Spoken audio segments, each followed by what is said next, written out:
காசா போருக்கு இதுவரை சுமார் 7 லட்சம் கோடி ரூபாய்க்கு மேல் இஸ்ரேல் செலவிட்டிருப்பதாக தகவல்கள் வெளியாகியுள்ளன. வெறும் 12 நாட்கள் மட்டுமே ஈரானுடன் போரிட்ட இஸ்ரேல் ஈடு செய்ய முடியாத பொருளாதார இழப்புகளை சந்தித்திருப்பது தொடர்ந்து அம்பலமாகி வருகின்றது.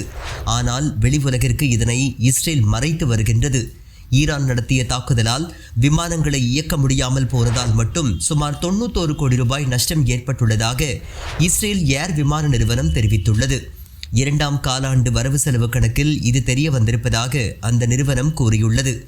இஸ்ரேலின் உள்நாட்டு உற்பத்தி மட்டும் சுமார் 1 லட்சம் கோடி அளவிற்கு பாதிக்கப்பட்டிருப்பதாக மேரிவ் செய்தித்தாள் குறிப்பிட்டுள்ளது. இது 1.3% சரிவாக கணக்கிடப்பட்டுள்ளது. காசா போரின் செலவு சுமார் 81 பில்லியன்களை கடந்துவிட்டதாக இஸ்ரேல் பத்திரிகைகள் குறிப்பிட்டுள்ளன. இந்திய ரூபாயின் மதிப்பில் சுமார் 7 லட்சம் கோடி ரூபாயாகும். எனினும் இஸ்ரேல் கூறி வரும் இந்த இழப்புகளை விட பல மடங்கு இழப்புகள் ஏற்பட்டிருக்கலாம் என்பதால் ஸ்டாண்டர்ட் அண்ட் புவரின் குளோபல் உள்ளிட்ட சர்வதேச கடன் மதிப்பீட்டு நிறுவனங்கள் இஸ்ரேலின் பொருளாதாரத்தை மதிப்பிடுவதை நிறுத்தியுள்ளன.